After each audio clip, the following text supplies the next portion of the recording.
ಜಗತ್ಪ್ರಸಿದ್ಧರಾಗಿ ಮೆರೆಯುವವನೇ ಈಶನಿಷ್ಠರ. ಪ್ರಪಂಚದಲ್ಲಿ ಹುಟ್ಟಿ ಬದುಕಿ ಸತ್ತ ನಂತರ ಅವರು ಮಾಡಿದಂತ ಪಾಪಯ ಪುಣ್ಯ ಇದನ್ನು ವಿಮರ್ಶಿಸಿ ದಂಡನೆಯನ್ನು ಕೊಡ್ತಾರೆ ದಂಡಾಧಿಕಾರಿಯಾಗಿರುವಂತ ಯಮ. ಆದರೆ ನಾನು ಹಾಗಲ್ಲ. ಪ್ರಪಂಚದಲ್ಲಿ ಹುಟ್ಟಿರುವಂತಹ ಜೀವಾತ್ಮರ ರಾಶಿ ಚಕ್ರವನ್ನು ವೀಕ್ಷಿಸಿ ಅವರನ್ನು ಪೀಡಿಸುವುದರ ಮೂಲಕ ಅವರಲ್ಲಿಯೂ ಧರ್ಮ ಜಾಗೃತಿಯನ್ನುಂಟು ಮಾಡುವಂತಹ ಚರಿತ್ರನಾಗಿದ್ದೇನೆ. ನನ್ನ ಪ್ರತಾಪ ನನ್ನ ಪ್ರಭಾವ ಹೇಳುವುದಿಲ್ಲ.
ಕ್ಷಯರೋಗವೇ ಪ್ರಾಪ್ತವಾಯಿತು.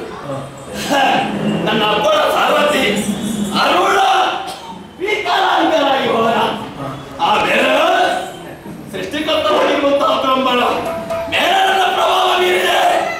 ಹೆತ್ತ ಮಗಳನ್ನೇ ಮದುವೆಯಾದ, ಒಂದು ತಾಯಿಯನ್ನೇ ಕಳೆದು. ಆಮೇಲೆ ನಾನು ದೇವಗುರು ದೇವತೆಗಳಿಗೆ ಗುರುವಾಗಿರುವಂತಹ ಆ ಬೃಹಸ್ಪತಿ ಆಚಾರ್ಯನನ್ನು ನೋಡಿದೆ. ಇನ್ನೇನು ತನ್ನ ತಲೆಯನ್ನೇ ಕಳೆದುಕೊಳ್ತೇನೆ ಎನ್ನುವ ಮಟ್ಟಕ್ಕೆ ಮುಟ್ಟಿಸಿದೆ. ಆಮೇಲೆ ಶನಿಯೇ ನಿನಗಿಂತ ಮಿಗಿಲಾಗಿರುವಂತಹ ಗ್ರಹಪತಿಗಳೆಲ್ಲ ಪ್ರಾಮಾಣಿಕವಾಗಿ ಒಪ್ಪಿಕೊಂಡ. ಆಮೇಲೆ ಕ್ಷಮಿಸಿದೆ, ಬದುಕುವುದಕ್ಕೂ ಮಾಡಿಕೊಂಡೆ. ಆಮೇಲೆ ಈಗ ಪ್ರಪಂಚವೊಮ್ಮೆ ನೋಡಿದ್ರೆ ಅಂತಾದ್ರೆ ಪೂರ್ವಾಕರಲ್ಲಿ ನನ್ನ ಪ್ರಭಾವವೇ ಬೀರಿದೆ. ಆದ್ರೆ ಇನ್ನು ಯಾರೊಂದು ಪೀಡಿಸೋಣ, ಇನ್ನೆಲ್ಲಿಗೆ ಹೋಗೋಣ?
ಪಾಲನಕರ್ತವಾಗಿರುವಂತಹ ಶ್ರೀಪತಿ ಅಂತಿರುವಾಗ ವೈಕುಂಠಕ್ಕೆ ಹೋಗುವುದು ತರವಲ್ಲ, ಬಿಡಿಸುವುದು ತರವಲ್ಲ.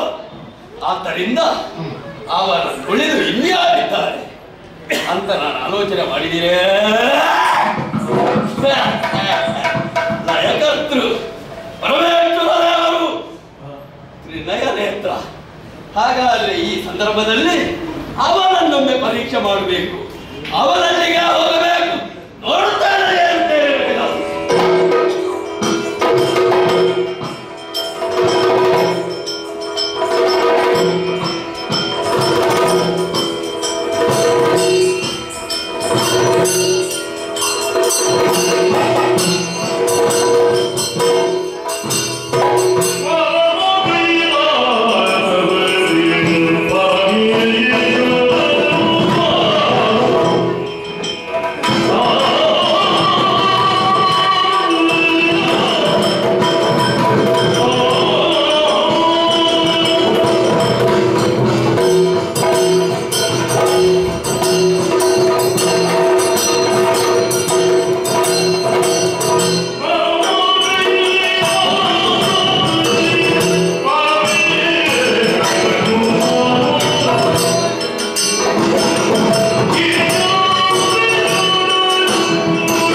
ರವಿಯ ಸುತರಾದಂತಹ ನೀನು ಇಂದಿನ ದಿವಸ ಈ ಕಾಲನ್ನು ಹೊತ್ತುಕೊಂಡು ನಮ್ಮದಾದಂತಹ ಈ ರಜತಾದ್ರಿಗೆ ಬಂದೆಯಲ್ಲ, ಹೇಗೆ ಬಂದ ಪುಣ್ಯಾತ್ಮ. ಅದು ಇರಲಿ, ನನ್ನನ್ನು ಕಾಣುವುದಕ್ಕೆ ಅದೆಷ್ಟೋ ಭಕ್ತರು ಇಲ್ಲಿಗೆ ಬರುವುದು ಸಾಮಾನ್ಯ. ಆದರೆ ಊನಾಗನಾದಂತಹ ನೀನು ಈ ಕಾಲನ್ನು ಹಿಡಿದುಕೊಂಡು ಇಂತಹ ಒಂದು ಬೆಳ್ಳಿ ಬೆಟ್ಟವನ್ನು ಏರುವಂತಹ ಸಾಹಸವನ್ನು ಮಾಡಿದ್ದೀಯಲ್ಲ, ಯಾಕಯ್ಯ? ಬಂದಂತಹ ಕಾರಣವನ್ನಾರು ಹೋಗುವುದು.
ಪರಮೇಶ್ವರ ದೇವರನ್ನೇ ನೋಡಬೇಕು ಎನ್ನುವಂತ ಆಚೆಯಿಂದ ಬಂದಿದೆ. ಆಹಾ.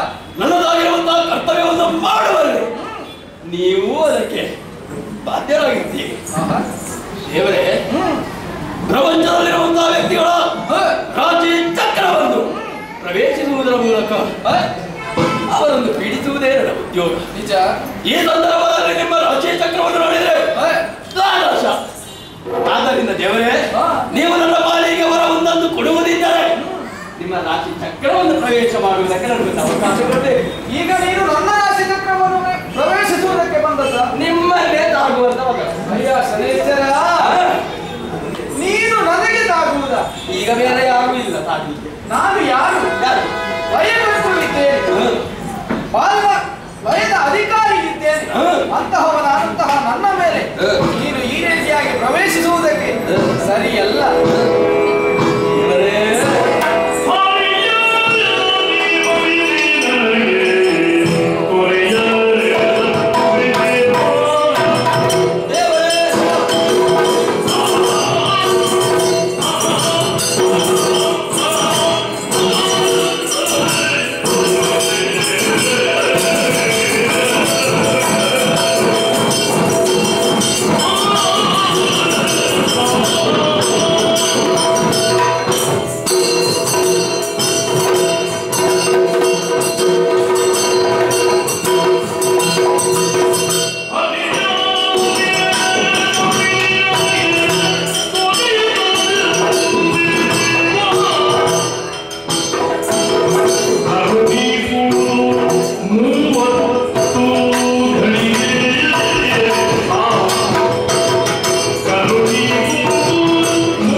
ದೇವರಾಗಿದ್ದೇನೆ, ನನ್ನನ್ನು ಬಿಡಿಸುವುದು ತರವಲ್ಲ ಅಂದ ಮಾತ್ರಕ್ಕೆ ನಾನು ಬಿಟ್ಟು ಹೋಗುವ. ನನ್ನದಾಗಿರುವಂತಹ ಕರ್ತವ್ಯವನ್ನು ನಾನು ಮಾಡಲೇಬೇಕು. ಅಲ್ಲ ಅಂತಾದ್ರೆ ಕರ್ತವ್ಯದಲ್ಲಿ ಲೋಪ ಬರುವುದಕ್ಕೆ ಸಾಧ್ಯವಿದೆ. ಸ್ವಾಮಿ, ಆ ವೈಕುಂಠವಾಸಿಯಾಗಿರುವಂತಹ ಬಾಲರ ಕರ್ತೃ ನನಗೆ ಇಂತಹ ಉದ್ಯೋಗವನ್ನು ಕಲ್ಪಿಸಿಕೊಟ್ಟಿದ್ದಾರೆ. ಒಂದು ವೇಳೆ ನಾನು ತಪ್ಪಿದೆ ಅಂತಾದ್ರೆ ಆ ಕರ್ತವ್ಯಕ್ಕೆ ನಾನು ತಪ್ಪಿದ ಹಾಗನ್ನಬಾರದು.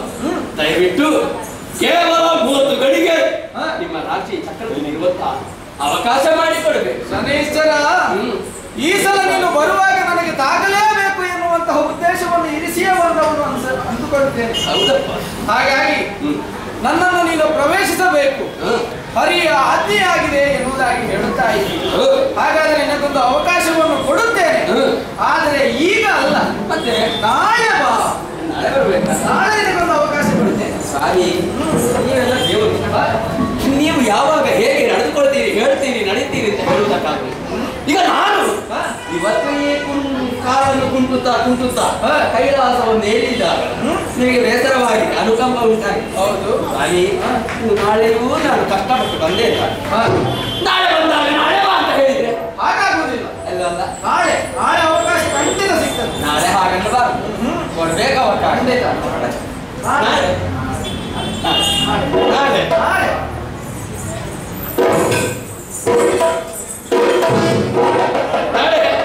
ಬರ್ತೇನೆ.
ನಿನ್ನ ಹೆಗಲಿಗೆ ಏರಿಸಿಕೊಂಡಿದ್ದೆ.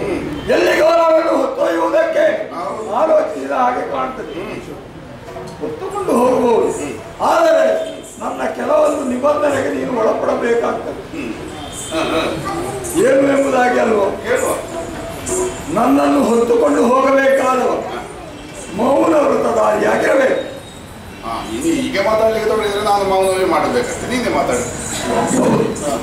ಮೌನ ವೃತ ಧಾರಣೆ ಮಾಡಿದ್ರೆ ಮಾತ್ರ ನಾನು ನಿನ್ನ ಜೊತೆಯಲ್ಲಿ ಬರುವುದಕ್ಕೆ ಸಾಧ್ಯ.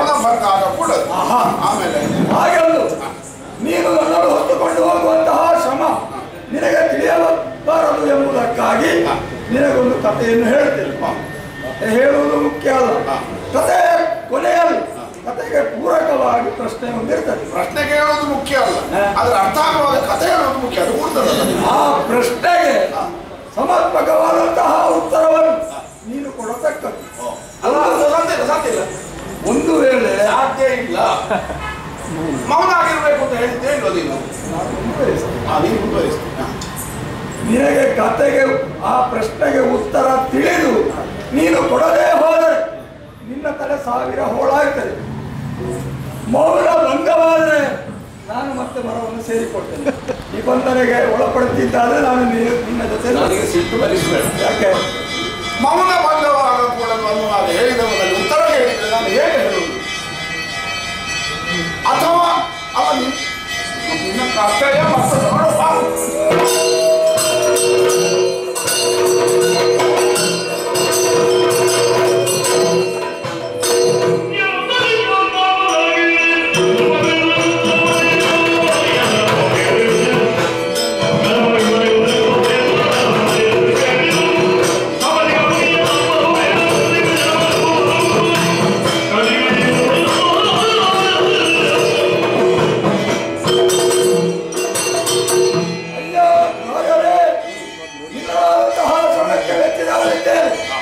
ಇದುವರೆಗೆ 24 ಕಥೆಗಳನ್ನು ಹೇಳಿದ್ದೇನೆ.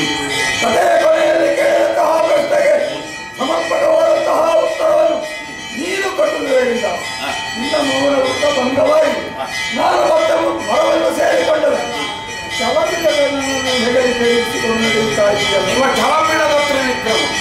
ಆದುದರಿಂದ ನಿನ್ನ ಹೆಗಲೇರಿಕೊಂಡಂತಹ ನಾನು ಈಗ ಒಂದು ಕಥೆಯನ್ನು ಹೇಳ್ತೇನೆ. ಒಂದು ಊರಿನಲ್ಲಿ ಒಬ್ಬ ತಂದೆ ಮಗ ಜೀವನವನ್ನು ಮಾಡ್ತಾ ಇದ್ದ.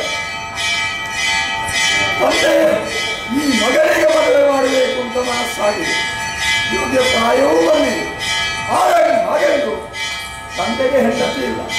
ಹುಡುಗನ ತಾಯಿ ತೀರಿ ಹೋಗಿದ್ದಾರೆ. ತಂದೆಗೆ ಹೆಚ್ಚು ಪ್ರಾಯ ಆಗಿದೆ. ತಂದೆಗೂ ಮದುವೆ ಆದರೆ ಆಗುವುದು ಅಂತ ಆಲೋಚನೆ ಬಂತು. ಇಬ್ಬರು ಒಪ್ಪಂದದಿಂದ ಕನ್ಯಾರ್ಥಿಗಳಾಗಿ ಲೋಕ ಸಂಚಾರ ಮಾಡುವುದಕ್ಕೆ ಹೊರಟು. ಎಲ್ಲಿ ಹೋದರೂ ನುಡಿಯತಕ್ಕಂತಹ ಹೆಣ್ಣು ಎಲ್ಲಿಯೂ ದೊರಕಲಿಲ್ಲ. ಹಾಗೆಂದು ನಿರಾಶರಾಗಿ ದಾರಿಯಲ್ಲಿ ಮುಂದುವರಿಯುತ್ತಿರುವಾಗ ದೂರದಲ್ಲಿರುವಂತಹ ಕೆರೆಯೊಂದರಿಂದ ನೀರುವರ ಹೆಣ್ಣು ಮಕ್ಕಳು ನೀರನ್ನೆತ್ತಿಕೊಂಡು ಹೋಗುತ್ತಿರುವ ದೃಶ್ಯವನ್ನು ನೋಡುತ್ತಾರೆ. ಅವರಲ್ಲೇ ಮಾತನಾಡಿ ಅವರಲ್ಲೇ ಮದುವೆಯಾಗಬೇಕು ಎಂಬ ಹಾಗೆ ತೀರ್ಮಾನವನ್ನು ಮಾಡಿ ಅಲ್ಲಿಯವರೆಗೆ ಬರ್ತಾರೆ. ಅವರು ಬರುವಾಗ ಇವರು ನೀರೆತ್ತಿಕೊಂಡು ಹೋಗಿ ಆಗಿರ್ತಾರೆ. ಆದರೆ ಕೆರೆಯ ಮೆಟ್ಟಲುಗಳ ಮೇಲಿರುವಂತಹ ಪಾದದ ಚಿಹ್ನೆಗಳನ್ನು ನೋಡಿ ಒಂದು ತೀರ್ಮಾನವನ್ನು ಕೈಗೊಳ್ಳುತ್ತಾರೆ. ಸಣ್ಣ ಹೆಜ್ಜೆಯವರನ್ನು ಮಗ ಮದುವೆಯಾಗುವುದು, ದೊಡ್ಡ ಹೆಜ್ಜೆಯವರನ್ನು ತಂದೆ ಮದುವೆ ಆಗುವುದು ಎಂಬ ಹಾಗೆ ಆ ದಾರಿಯಲ್ಲೇ ಹೋಗಿ ಅವರ ಮನೆಯನ್ನು ಸೇರಿ ಅವರಲ್ಲಿ ವಿಚಾರಿಸುವಾಗ ದೊಡ್ಡ ಹೆಜ್ಜೆಯವಳು ಮಗಳು, ಸಣ್ಣ ಹೆಜ್ಜೆಯವಳು ತಾಯಿ. ಮೊದಲೇ ಒಪ್ಪಂದ ಆಗಿದೆ. ಮಗಳನ್ನು ಸಣ್ಣ ಹೆಜ್ಜೆಯವಳನ್ನು ಮಗ ಮದುವೆ ಆಗುವುದು. ಹಾಗೆ ತಾಯಿಯನ್ನು ಮಗ ಮದುವೆ ಆಗ್ತಾನೆ, ಮಗಳನ್ನು ಈ ಅಪ್ಪ ಮದುವೆ ಆಗ್ತಾನೆ. ಮದುವೆಯಾಗುವುದು ಮುಖ್ಯ ಅಲ್ಲ, ಮದುವೆಯಾಗಿ ಮುಂದೆ ಅವರ ಸಾಂಸಾರಿಕವಾದಂತಹ ಜೀವನದಲ್ಲಿ ಅವರಿಗೆ ಮಕ್ಕಳು ಹುಟ್ಟಿಕೊಳ್ತಾರೆ. ಆ ಮಕ್ಕಳ ಒಳಗಿನ ಸಂಬಂಧ ಏನು ಅಂತ ನನಗೆ ಬೇಕಾಗುತ್ತೆ. ನಿನಗೆ ಏನು ಕೇಳಿದವರು ನಗಾಡ್ಯ. ಕೆಲವರಿಗೆ ಕಥೆ ಹೇಳುವ ಚಟ, ಕೆಲವರಿಗೆ ಕವಿತಾ ವಾಚನ ಮಾಡುವ ಚಟ, ಮತ್ತೆ ಕೆಲವರಿಗೆ ಲೇಖನ ಬರೆಯುವ ಚಟ. ಅದರಲ್ಲಿ ಏನಾದರೂ ಹುರುಳುಂಟ ಇಲ್ವ ಅನ್ನುವ ಹಾಗೆ ಯಾರಾದ್ರೂ ಆಲೋಚಿಸಬೇಕೋ ಬೇಡ? ಯಾಕೆ ಹೀಗೆ? ಅಲ್ಲ, ನಿನ್ನ ಕಥೆ ನನಗೆ ಅರ್ಥ ಆಗಲಿಲ್ಲ ಅಂತಲ್ಲ. ಇದಕ್ಕಿಂತ ಮೊದಲು ಹೇಳಿದ 24 ಕಥೆಗಳು ಸ್ವಾರಸ್ಯ ಭರಿತವಾಗಿ ನನಗೆ ಒಂದಿಷ್ಟು ಆಯಾಸವೂ ಅನುಭವಕ್ಕೆ ಬರಲಿಲ್ಲ. ಪ್ರಶ್ನೆಗೆ ಉತ್ತರವೂ ಕೊಟ್ಟು ಇದು ಬರೇ ಹುರುಳಿಲ್ಲದ ಕಥೆ ಅಲ್ಲ. ಹಾಗೆಂದು ಪ್ರಶ್ನೆಗೆ ಉತ್ತರ ಕೊಡಬೇಕಾದ ಕರ್ತವ್ಯ ನನಗೆ ಉಂಟು. ತಿಳಿದು ಉತ್ತರ ಹೇಳದೆ ಹೋದ್ರೆ ನನ್ನ ತಲೆ 1000 ಹೋಳಾಗುತ್ತೆ. ಮೌನ ಭಂಗ ಆದರೆ ನೀವು ಪುನಃ ನಿನ್ನ ಸ್ವಸ್ಥಾನವನ್ನು ಸೇರಿಕೊಳ್ಳುತ್ತೆ. ನಿಬಂಧನೆ ಆಗಿ ಸತ್ಯವನ್ನು ಹೇಳಬೇಕು ಬೇಡ, ನಾನು ಸತ್ಯ ಸಂಕಲ್ಪನಿದ್ದೇನೆ. ಆದ್ದರಿಂದ ಇದುವರೆಗಿನ ಕಥೆಯ ಹಾಗಲ್ಲ. ಗೋಜಲಾಗಿ ಕಾಣಿಸುವಂತಹ ಈ ಕಥೆಯ ಪರಿಸಮಾಪ್ತಿಯಿಂದಲಾಗಿ ನೀನು ಕೇಳಿದ ಪ್ರಶ್ನೆಗೆ ಉತ್ತರ ಹೇಳುವಲ್ಲಿ ನನಗೆ ಅಸಮರ್ಥತೆ ಉಂಟಾಗಿದೆ. ನಿನ್ನ ಕಥೆಗೆ ಉತ್ತರ ನನಗೆ ಗೊತ್ತಿಲ್ಲ, ಆದರೂ ಒಂದು ನನಗೆ ನಂಬಿಕೆ ಉಂಟು, ನಿರೀಕ್ಷೆ ಉಂಟು. ಕಥೆಗಾರನಿಗೆ ಗೊತ್ತಿಲ್ಲದಿರಲಿಕ್ಕಿಲ್ಲ. ಇದಕ್ಕೊಂದು ಒಳ್ಳೆ ಉತ್ತರ ಹೇಳಿ. ಅಯ್ಯ, ಈಗ ಕೇಳಿದ ಪ್ರಶ್ನೆಗೆ ಉತ್ತರವೇ ಇಲ್ಲ. ಬರೇ ಪ್ರಶ್ನೆ. ಹೌದು. ಯಾಕೆ? ನಿನ್ನ ಈ ಶ್ರಮವನ್ನು ನೋಡಿ ನನಗೆ ನಿನ್ನ ಮೇಲೆ ಕರುಣೆ ಹುಟ್ಟಿತು. ಪ್ರಶ್ನೆಗೆ ಉತ್ತರವೇ ಇಲ್ಲದ ಪ್ರಶ್ನೆ ಕೇಳಿದ್ರೆ ನೀನು ಉತ್ತರ ಕೊಡುವುದಕ್ಕಿಲ್ಲವಲ್ಲ. ಮತ್ತು ಸ್ವಲ್ಪ ತಲೆ ಹಾಳಾಗಲಿ ಅಲ್ಲ, ನಾನು ಆಲೋಚಿಸುವ ಪ್ರಶ್ನೆಗೆ ಉತ್ತರವೇ ಇಲ್ಲದ ಕಥೆಯನ್ನು ಹೇಳಿ ಇನ್ನಿಲ್ಲ ಮೌನ ವೃತ್ತ ಬಂದಾಗ ನೋಡಿಕೊಂಡಿದ್ದೇನೆ. ಈಗ ನನ್ನನ್ನು ಹೊತ್ತುಕೊಂಡು ಹೋಗುವುದೇ ನೀನು. ಆ ಕಾಪಾಲಿಗಳಿಗೆ ನೀನು ತೊಂದರೆ ಕೊಡ್ತಾ ಇದ್ದೀನಿ. ನಿನ್ನಲ್ಲಿ ಹೇಳಬೇಕಾದ ಅಗತ್ಯ ಇಲ್ಲ ನನಗೆ. ಅವ ಅಲ್ಲಿ ಯಾಗ ಮಾಡ್ತಾನೆ, ಅದರ ಪೂರ್ಣ ಹೊತ್ತಿಗೆ ಅಲ್ಲಿ ಸಮಯ ಗಂಟೆಲ್ಲ ಕೇಳುತ್ತದೆ. ಹೋಗು. ಅವನನ್ನು ನೀನು ನಂಬಿದೆ. ಅವ ಏನು ಹೇಳಿ ಲೋಕ ಕಲ್ಯಾಣಾರ್ಥವಾಗಿ ಯಾಗಗಳನ್ನು ಮಾಡುತ್ತೇನೆ ಎಂಬುದಾಗಿ. ಹೌದೌದು. ನೀನು ಅವನ ಆಶ್ರಮವನ್ನು ನೋಡಿದ್ಯಾ? ಹೇಗಿತ್ತು? ತಲೆ ಇತ್ತು, ರಕ್ತದ ಕಲೆ ಇತ್ತು. ಏನು ಹೇಳಿದ್ದು? ಅದು ನೀನು ಮಾಡಿದ್ದು ಅಂತ ಹೇಳಿದ. ಅವ ಅಲ್ಲಿ ಮಾಡುವಂತಹ ಕೃತ್ರಿಮವನ್ನು ನೋಡಿ ಅಲ್ಲಿಗೆ ಯಾರು ಸುಳಿಯಬಾರದು ಅಂತ ನಾನು ಅಲ್ಲಿಂದ ಬೊಬ್ಬೆ ಹೊಡೆಯುವುದು. ಯಾರು ಬರಬೇಡಿ ಬರಬೇಡಿ. ಹಾಗೆ ನೀನು ಮರದ ಮೇಲಿನ ಅಷ್ಟು ದೂರದ ಮರದ ಮೇಲಿನಿಂದ ಬೊಬ್ಬೆ ಹೊಡೆದ್ರೆ ಇಲ್ಲಿ ಸಾಯ್ತಾರೆ. ಹಾಗಾದ್ರೆ ನನ್ನ ಒಬ್ಬೆಗೆ ಅವರು ಸತ್ತದ್ದಲ್ಲ. ಇದುವರೆಗೆ 99 ಯಾಗಗಳನ್ನು ಮಾಡಿದ್ದಾನೆ. ಇದು 100ನೆಯ ಯಾಗ. ಇದು ಮೊದಲು 99 ರಾಜಕುಮಾರರ ತಲೆಯನ್ನು ಕಳಿಸಿದ್ದಾನೆ ಆತ. ಈ ಸಲ ಶತಕ ಪೂರೈಸಿದರೆ ಅದಕ್ಕಲ್ಲೇ ಚಕ್ರವರ್ತಿಯಾದಂತಹ ನಿನ್ನನ್ನೇ ಆಯ್ಕೆ ಮಾಡಿದ್ದಾನೆ. ಅರಸನಾಗಿ, ಊರಿನ ಚಕ್ರವರ್ತಿಯಾಗಿ, ಆ ಕಾಪಾಲಿಕನಿಗೆ, ಕಪಟ ಮುನಿಗೆ ಯಾವ ಶಿಕ್ಷೆ ಕೊಡಬೇಕು ಅಂತ ನಾನು ನಿನಗೆ ಹೇಳಬೇಕಾಗ್ತದೆ. ಆದರೆ ಶಿವನ ಗಣಗಳಲ್ಲಿ ಒಂದಾದಂತಹ ಬೇತಾಳನೆ ಆ ಶವದಲ್ಲಿ ಆವಾಗಿದ್ದನಾಗಿ ನಾನಿದ್ದೆ. ನಿನ್ನದಾದಂತಹ ಭಯ ಭಕ್ತಿಗಳನ್ನು ಕಂಡು ನನ್ನ ಸಂತೋಷಗಳು ನಿನ್ನಲ್ಲಿ ಮಿತ್ರತ್ವವನ್ನು ಬೆಳೆಸ್ತಾ ಇದ್ದೇನೆ. ಕಷ್ಟಕಾಲದಲ್ಲಿ ನನ್ನನ್ನು ನೆರವೇರಿಕೆ ಮಾಡಿಕೊಂಡರೆ ಸಾಕು. ಆ ಕಾಲಕ್ಕೆ ಒದಗಿ ಬರುತ್ತೇನೆ. ಇಂದಿನಿಂದ ನಾವಿಬ್ಬರು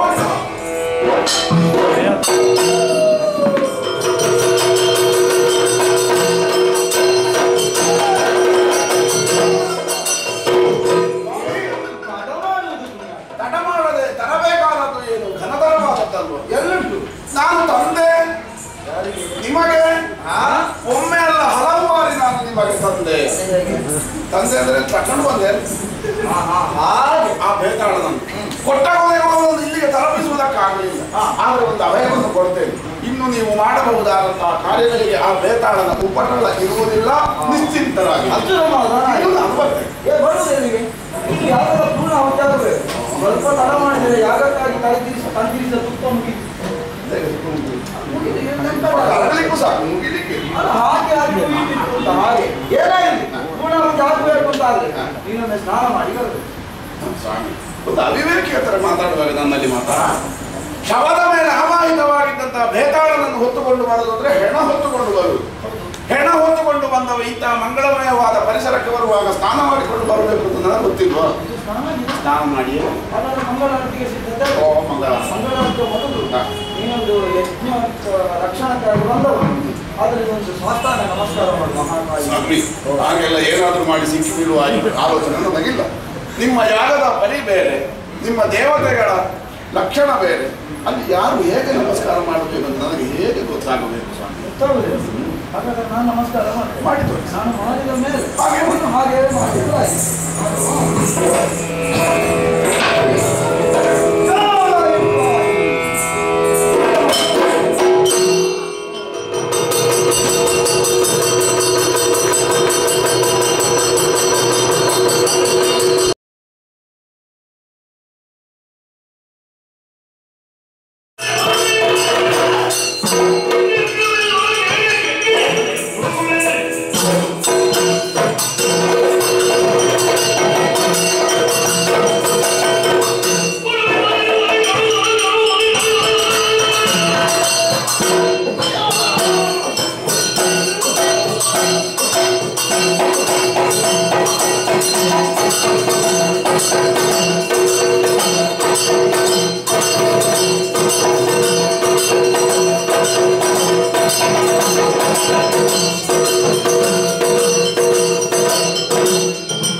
ಎಲ್ಲಿ ಯಾರು ಎಂದು ಹಾಗೆ ತಿಳಿಯುವ ಕುತೂಹಲದಿಂದ ಭೂಮಕ್ಕಕ್ಕೆ ಇಳಿದರೆ ನನ್ನನ್ನು ಜರೆಯ ನಿಂದಿಸಿದೆಯ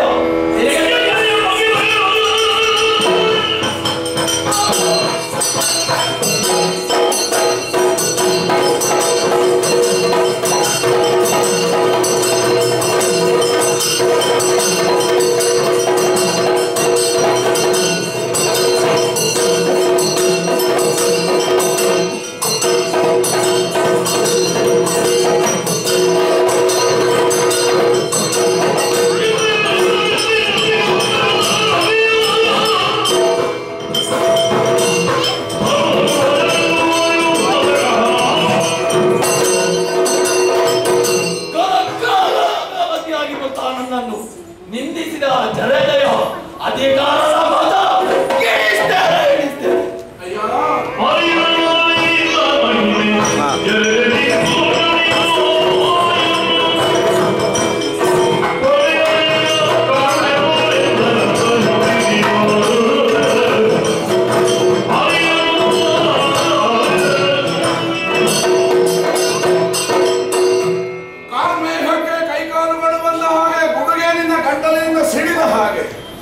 ಅತ್ಯದ್ಭುತವಾದಂತಹ ರೂಪ ಧ್ವನಿಗಳನ್ನು ಕೇಳಿ ನಮ್ಮ ಸಭಿಕರು ನಾನು ಅಯೋಮಯರಾಗಿ ಬಿಟ್ಟೆವು.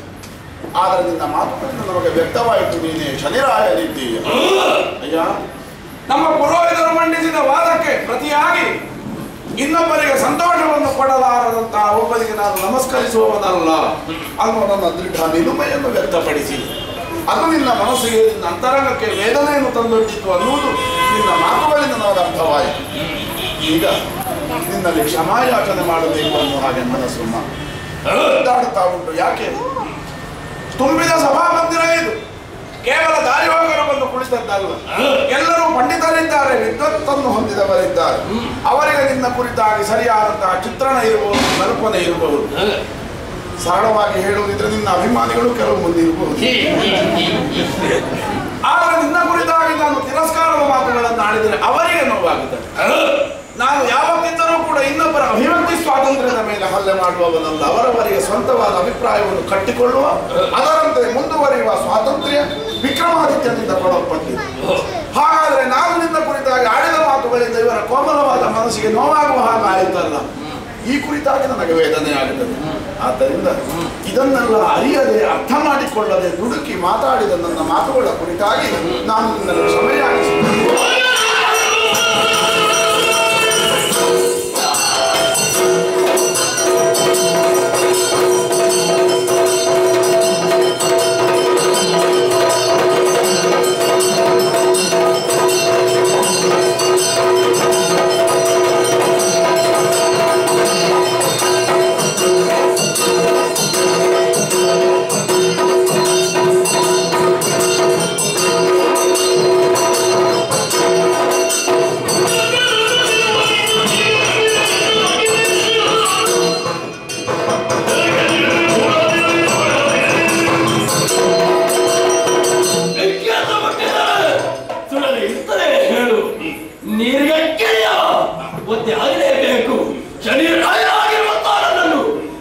ಮಾತ್ರಕ್ಕೆ ನೀನು ಪರಿಪರಿಯಾಗಿರುವಂತಹ ಕಷ್ಟವನ್ನು ಅನುಭವಿಸಲೇಬೇಕು.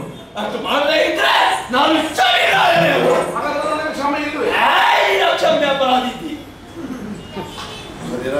ಏನು ಈಗ ಮತ್ತೊಮ್ಮೆ ನಮ್ಮ ಸಭಿಕರ ಕ್ಷಮೆ ಕೇಳಬೇಕಾಗಿ ಬಂದ. ಆಡಿದ ಮಾತು ಪ್ರಮಾದದಿಂದ ಆಡಿದ್ದು, ನನ್ನನ್ನು ಕ್ಷಮಿಸುವನ್ನುವಾಗ ಕನಗ್ರಹಪತಿ ಅನ್ನುವಾಗ ಆಡುತ್ತಿರುವವನ ಮುಂದೆ ತಲೆ ಬಗ್ಗಿಸಿ ಕೈ ಮುಗಿದು ಕೇಳಿಕೊಂಡ್ರೆ ಕ್ಷಮೆಯನ್ನು ಕೊಡುವುದಕ್ಕೆ ನೀನು ಸಿದ್ಧನಿಲ್ಲ. ಆಗುವುದಿಲ್ಲ. ಮಾಡಿದ ತಪ್ಪನ್ನು ಅರ್ಥ ಮಾಡಿಕೊಂಡು ಕ್ಷಮಾಯಾಚನೆ ಮಾಡುವ ನೀವು ಕ್ಷಮೆ ಕೊಡುವಂತಹ ಒಂದು ವಿಶಾಲವಾದ ಮನೋವೃತ್ತಿ ಇಲ್ಲದವನಲ್ಲಿ ಕ್ಷಮೆ ಕೇಳಿದನಲ್ಲ ಇಷ್ಟು ದೊಡ್ಡವರ ಮುಂದೆ ನಿಮ್ಮ ಕ್ಷಮೆಯನ್ನು ನಾನು ಪುನಃ ಕೇಳುತ್ತೇನೆ. ಅಯ್ಯ ಶನಿರಾಯ, ಒಂದು ಮಾತನ್ನು ದೃಢವಾಗಿ ಆಡುತ್ತೀನಿ. ನಾನು ಕಷ್ಟ ಕೊಡುವವ ನಾನು ಇನ್ನೊಬ್ಬರ ಕಷ್ಟ ನಿವಾರಿಸುವವ. ಅದೇ ನಮಗೆ ನಿಮಗೂ ಇರುವಂತಹ ತಾತ್ವಿಕವಾದಂತಹ ಪರಿವೇಶ. ಇನ್ನೊಬ್ಬರಿಗೆ ಕಷ್ಟ ಕೊಡುವವನು ಯಾವ ಕಾಲಕ್ಕೂ ಅಂತ್ಯದಾಗುವುದಿಲ್ಲ. ಇನ್ನೊಬ್ಬರಿಗೆ ಸುಖವನ್ನು ಕೊಡುವಂತಹ ಮನೋವೃತ್ತಿಯನ್ನು ನೀನು ಬೆಳೆಸುತ್ತೀಯ. ನಿನ್ನ ಕಾಲು ತೊಳೆದು ನೀರು ಕುಡಿತೇನೆ. ಪ್ರಪಂಚದಲ್ಲಿ ಧರ್ಮದ ಜಾಗೃತಿಗಾಗಿ, ದೇವರಲ್ಲಿ ಭಯವನ್ನು ಹುಟ್ಟಿಸುವುದಕ್ಕಾಗಿ ಪಾಲಕತ್ವವಾಗಿರುವಂತಹ ಶ್ರೀಮನ್ನಾರಾಯಣನನ್ನು ನೇಮಿಸಿದ್ದಾನೆ. ಈಗ ನೀನು ನನ್ನನ್ನು ತಿರಸ್ಕಾರ ಭಾವನೆಯಿಂದ ನೋಡಿದೆ. ಅದಕ್ಕೆ ಕೆಲವರೆಲ್ಲ ನಗಾಡಿದ್ರು. ಅವರನ್ನು ಬಿಡೋದಿಲ್ಲ. ಧರ್ಮ ಜಾಗೃತಿಗಾಗಿ, ಧರ್ಮಯುದ್ಧಕ್ಕಾಗಿ ನಾನು ಕೊಲೆ ಮಾಡುತ್ತೇನೆ, ಕೈಕಾಲು ಕತ್ತರಿಸುತ್ತೇನೆ ಅನ್ನುವಂತ ನಿನ್ನ ಉಗ್ರವಾದ ವಾದ ಉಂಟಲ್ಲ, ಅದೆಲ್ಲ ಜಗತ್ತಿನಲ್ಲಿ ಹೆಚ್ಚು ಸಮಯ ನಿಲ್ಲುವುದಿಲ್ಲ. ಹಾಗಾಗಿ ಅದಕ್ಕೆ ನಾವು ನಮ್ಮವರು ಹೆದರುವುದಿಲ್ಲ, ಮಾತ್ರವಲ್ಲದ ಹಾಸ್ಯಾಸ್ಪದವಾಗಿ ಕಾಣ್ತದೆ. ಆದ್ದರಿಂದಲೇ ಅವರು ನಗಾಡಿದ್ದಾರೆ. ಹಾಗಾದ್ರೆ ನೀನು ಶ್ರೀಮನ್ನಾರಾಯಣನನ್ನೇ ಹಾಸ್ಯ ವ್ಯಕ್ತಿ ಅಂತ ಈಗ ನಾರಾಯಣ ಮಾಡುವವ ಅಥವಾ ನಾರಾಯಣ ಹಾಸ್ಯ ಮಾಡುವವ ಅನ್ನುವಾಗ ನಾನು ಹೇಳಿದ್ದೆ. ನಾರಾಯಣ ನಿರೂಪ ಉಂಟು ನನಗೆ ಅನ್ನುವಾಗ ನೀನು ನನ್ನನ್ನು ಹೆದರಿಸುವುದಕ್ಕೆ ಯತ್ನಿಸುವುದು ಬೇಡ. ಯಾಕೆ ನಾನು ದೇಶವನ್ನಾಡುವ ಚಕ್ರವರ್ತಿ ಇರಬಹುದು. ಶ್ರೀಮನ್ನಾರಾಯಣ ಸಮೇತನಾಗಿ ಮುಕ್ಕೋಟಿ ದೇವತೆಗಳು ಚಕ್ರವರ್ತಿಯ ದೇಹದಲ್ಲಿ ಅವಾಹಿತರಾಗಿರ್ತಾರೆ, ಸನ್ನಿಹಿತರಾಗಿರ್ತಾರೆ.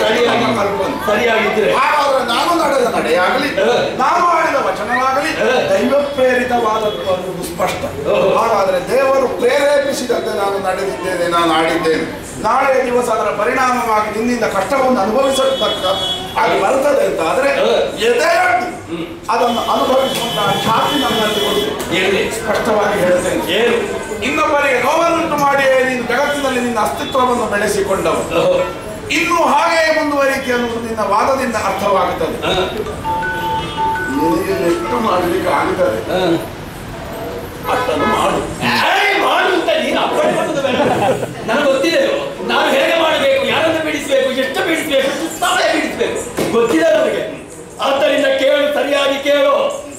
ಅಧಿಕಾರದ ಮದ ಅದೇ ರೀತಿ ನಾನು ರಾಜನಿದ್ದೇನೆ, ಚಕ್ರವರ್ತಿ ಇದ್ದೇನೆ ಎನ್ನುವಂತ ಅಹಂಕಾರ ನಿನ್ನಲ್ಲಿದ್ದರೆ ಚಕ್ರವರ್ತಿತ್ವವನ್ನೇ ಕಳೆದುಕೊಳ್ತಿ, ಪೀಠವನ್ನು ಕಳೆದುಕೊಳ್ತಿ, ಪುತ್ರ ಮಿತ್ರ ಕಳತ್ರಾದಿಗಳನ್ನು ಕಳೆದುಕೊಳ್ತಿ, ಕಡೆಗೆ ನಿನ್ನ ಹೋಗುವಂತಹ ಪರಿಸ್ಥಿತಿಯನ್ನು ನಿರ್ಮಿಸಲು ಇತರ ನಾನು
ತಮಿಳಿನಿಂದ ದೊಡ್ಡ ಹಿಂದಿ ಬರಾಬರ್ हो गया ಅದು ಬರ್ತದೆ ಬರುವುದಿಲ್ಲ ಅಂತ ಅಲ್ಲ. ಆದರೆ ಈ ವ್ಯಾಪ್ತಿಯೊಳಗೆ ಇಂಥದ್ದೇ ಭಾಷೆ ಅಂತ ನಿರ್ಣಯ ಉಂಟು, ನಾವು ಅದನ್ನೇ ಮಾತಾಡುದು. ಹಾಗಾಗಿ आप क्या बात कर रहे ಕನ್ನಡ हैं कन्नड़ी कन्नड़ी ಕನ್ನಡ ಅಲ್ಲ ಕನ್ನಡ कन्नड़ी कन्नड़ी ಕನ್ನಡ हाँ महाराज ಕಸ್ತೂರಿ ಕನ್ನಡ केस्तूरी कन्नड़ा ಕಸ್ತೂರಿ हाँ मेरे को शिल्पा शिल्पा आता है कन्नड़ी शिल्पा शिल्पा कन्नड़ में बोलते हैं सोल्पुआ सोल्पुआ सोल्पुआ सोल्पुआ आता है ಅದು ಬೇರೆ. ಸ್ವಲ್ಪ ಸ್ವಲ್ಪ ಅಂದ್ರೆ ದ್ರಾವಿಡ ಭಾಷೆಯಲ್ಲಿ ಸೋಲ್ತಿ कौन ये द्राविड है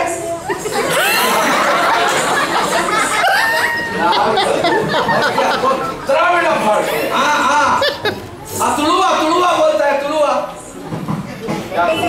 तुलुए तुलुए बोलता है ಆಚೆ ತವಳವ ನಾಡಿನ ಭಾಷೆ अब बराबर हो गया ತುಳುವರ ಭಾಷೆ हाँ तुलुवर भाषे ಸ್ವಲ್ಪ ಬರ್ತದೆ. हाँ ಸ್ವಲ್ಪ ಬರ್ತಾ है ಕಡಲೆ ಅವಲಕ್ಕಿ ಬೆರಕೆ हो गया ನೀವೆಲ್ಲ ಹೋದರೆ ಬೆರಕೆ ಮಾಡದೆ ಬಿಡ್ಲಿಕ್ಕೆ ಬೆರಕೆ ಮಾಡಿದ ಹಾಗೆ ನಿಮಗೆ ಕನ್ನಡ ಬರ್ತದೆ. हाँ बराबर ನಿನಗೆ ಬರುವ ಕನ್ನಡದಲ್ಲಿ ಮಾತಾಡಿದರೆ ನಮ್ಮವರಿಗೆ ಬರ್ತದೆ. हाँ बराबर ನಿಮ್ದಕ್ಕೆ ಸಲಾಮು ಹೀಗೆ ಮಾಡ್ತದೆ ನಮ್ದಕ್ಕೆ आपको ಸಲಾಮು बोलता है ನಮಸ್ಕಾರ ಮಾಡಿ. नमस्कार ಒಳ್ಳೆ ಇದು ನೀನು मैं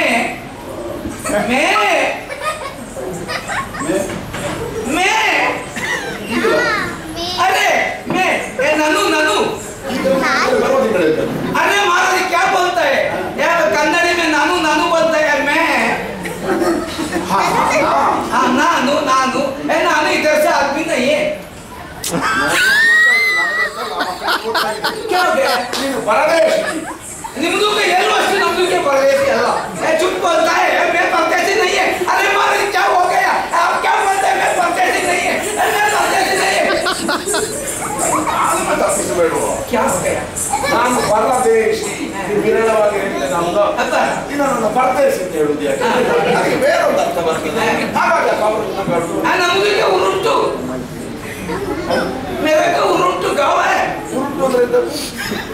अरे गाँव गाँव है मेरे को हाँ कन्नड़ में उरुंटू बोलते हैं ಕನ್ನಡದಲ್ಲಿ ಮೂರು ಉಂಟು. हाँ हाँ हाँ अरे महाराज ಎಲ್ಲಿ ಉಂಟು ಅಂತ ಬೇಡವಾ? हाँ यही उंटू ಎಲ್ಲಿಯಲ್ಲ ಹೆಕ್ಕಣ ಎಲ್ಲಿ ಉಂಟು? हाँ एक गाँव का नाम है उज्जैनी नहीं है उज्जैनी इधर से आदमी बोलता है उज्जैनी बहुत सारू का उज्जैनी ಉಜ್ಜಯಿನಿ ಅಲ್ಲ ಉಜ್ಜಯಿನಿ. हाँ उज्जैनी आपका नाम आक्रम महाराज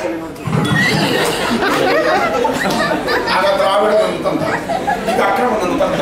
इधर से आदमी बोलता है बहुत अच्छा आदमी आक्रम महाराज ನಮ್ಮಲ್ಲಿ ಅಕ್ರಮವೇ ಇಲ್ಲ, ಎಲ್ಲ ಸಕ್ರಮ. ನಾವು ವಿಕ್ರಮನಿದ್ದೇವೆ. ವಿಕ್ರಮ हाँ बराबर विक्रमಯ್ಯ ವಿಕ್ರಮಯ್ಯ. हाँ विक्रमಯ್ಯ विक्रमಯ್य मैं इधर से आदमी नहीं है मेरा गाँव बहुत दूर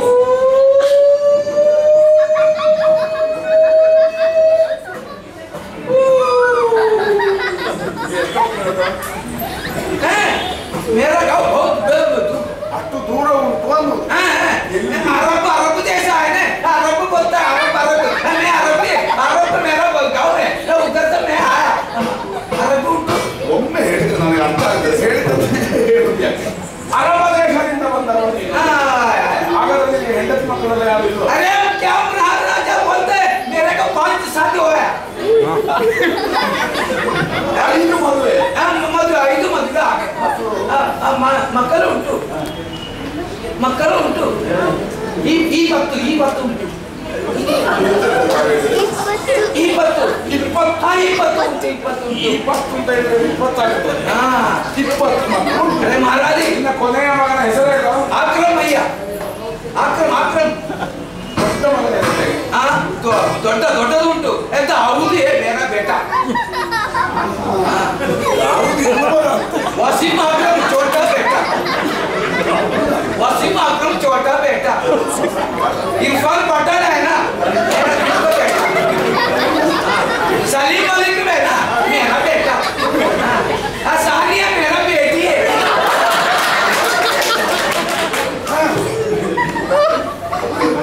बराबर हो गया ಅರ್ಜುನ ಮಗಳ ಬಳಿ ಅವಳ ಪರಿಚಯವನ್ನಿಲ್ಲ. नमदुके शादी ನಿನ್ನ ದೇಶದವರಿಗೆ ಕೊಟ್ಟದ್ದನ್ನ ಬೇರೆ ದೇಶದವರಿಗೆ ನಮ್ದು ಬೇರೆ ಊರಿಗೆ ಕೊಟ್ಟದ್ದು. ಅದು ಪುನಃ ಬಂದು ಇಲ್ಲಿ ನಿಂತಿತ್ತು.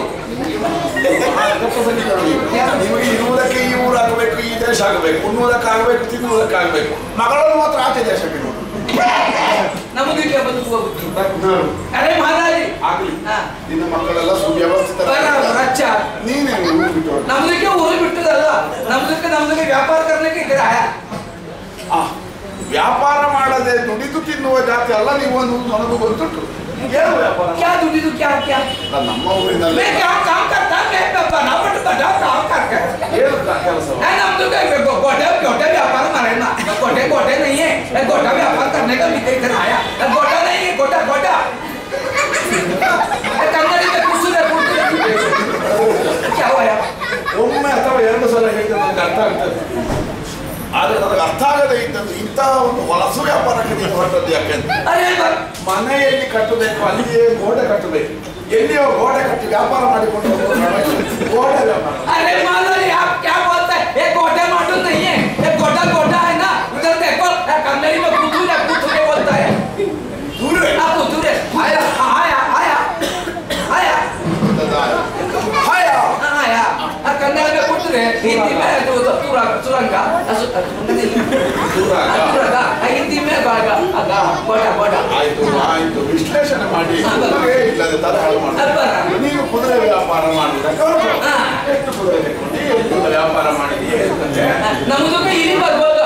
ನೂರು ಕುದುರೆ ತಂದಿತ್ತು. 100 ಎಷ್ಟು 100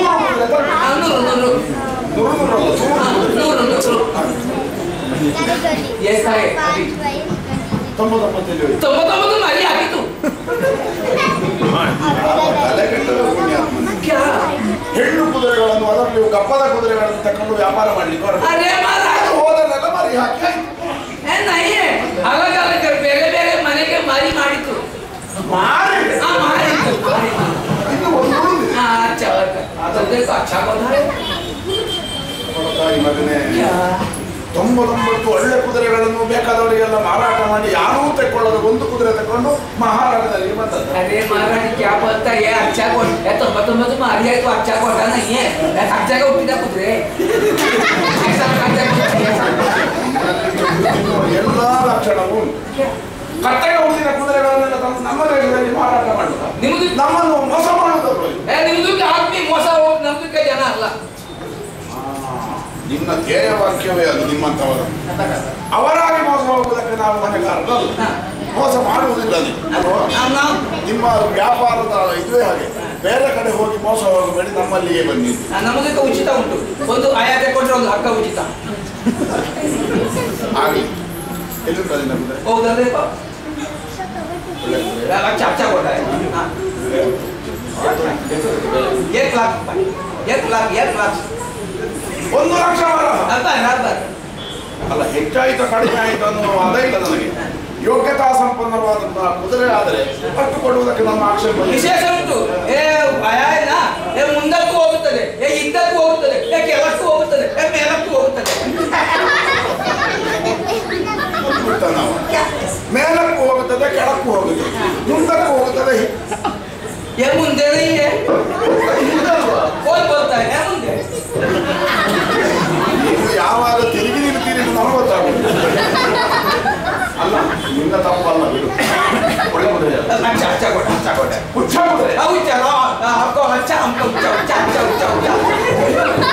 ಭಾಷೆಯ ಮತ್ತು ಸ್ವಭಾವದ ವ್ಯತ್ಯಾಸ ನೋಡಿ.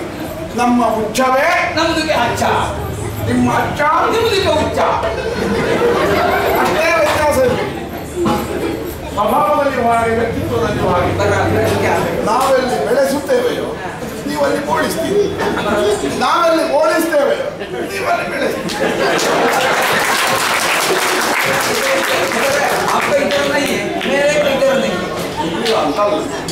ನಮ್ಮ ಸಂಸ್ಕಾರ ಅದನ್ನೆಲ್ಲ ಚಂದ ಬೋಳಿಸಿ ನಿಮ್ದುಗೆ ಕೆಲಸ ಮಾಡಿ ಹಾಕಿದ್ರೆ ನಿಮ್ದುಗೆ ನೀನು ಹೇಳಿದ ಹಾಗೆಲ್ಲ ಕುದುರೆಯನ್ನು ತೆಕ್ಕೊಂಡು ನಾನು ಅದರ ಲಕ್ಷಣ ಹೇಗುಂಟು ನೋಡಬೇಕು. ಕುದುರೆಯ ಲಕ್ಷಣಗಳೇನು, ಎಷ್ಟು ಸುಳಿ, ಎಲ್ಲಿರಬೇಕು, ಹೇಗಿರಬೇಕು, ಕೂದಲು ಹೇಗೆ, ಕೈಕಾಲ ಹೇಗೆ, ಇದನ್ನೆಲ್ಲ ತಿಳಿಯದವನ್ನೆಲ್ಲ ನಾನು. ಅದನ್ನು ಸವಾರಿ ಮಾಡುವ ಕ್ರಮ ಹೇಗೆ, ಸವಾರಿ ಮಾಡುವಾಗ ಹೇಗೆ ಹೋಗಬೇಕು, ಇದನ್ನೆಲ್ಲ ನಿರ್ಣಯವಾಗಿ ತಿಳಿದವಲ್ಲ. ಗಾಳಿಯನ್ನು ಹಿಂದೆ ಬಿಡ್ತದೆ ಹಾಗೂ ಆಡ ಮುಂದೆ ಹೋಗುತ್ತದೆ. ಗಾಳಿ ಹಿಂದೆ ಬಿಡ್ತದೆ, ಮತ್ತೆ ಗಾಳಿಯನ್ನು ಮುಂದೆ ಬಿಡ್ತಾರೆ. ಅಲ್ಲ, ನಿನ್ನ ಭಾವನದ ಅರ್ಥವಾಯಿತು. ಸಮೀರದ ಮಿಸುಕರಿಯದೆ ಓಡುವ ವಿಗಡ ವಾಲಿನಿಂದ ಒಂದು ಸ್ಪಷ್ಟ. ಆಗಲಿ ರಾಜಾಂಗಣದಲ್ಲಿ ನಿಂತಿರುವಂತಹ ಭಯವನ್ನು ಏರಿ ಅವರ ಸಾಮರ್ಥ್ಯವನ್ನು ನಾನು ಪರೀಕ್ಷೆ ಮಾಡ್ತೇನೆ. ನನಗೆ ಮೆಚ್ಚುಗೆ ಆಯಿತು ಅಂತ ಆದರೆ ನಿಮ್ದು ಮೊದಲು ಕುದುರೆ ಪರೀಕ್ಷೆ ಮಾಡಿ ಹೋಗಿ, ಆಮೇಲೆ ನಿಮ್ಗೆ ಹಣ ಬರ್ತದೆ. ಹಣ ಹಣ ಹಣ ಹಣ ಹಣ ನಿಮ್ಮ ಭಾಷೆ ನಮ್ಮ ಭಾಷೆಯಲ್ಲಿ ಹೋಗು. ಒಂದು ಗೊತ್ತಾಯ್ತಾ? ಹೋಗಿ ನೋಡಿ ಬನ್ನಿ.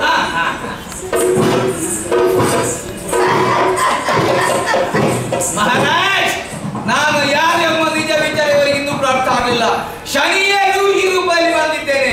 ಕುದುರೆಯಲ್ಲಿ ಏರಿ ಹೊರಟಿದ್ದಾನೆ. ಪರಿಣಾಮ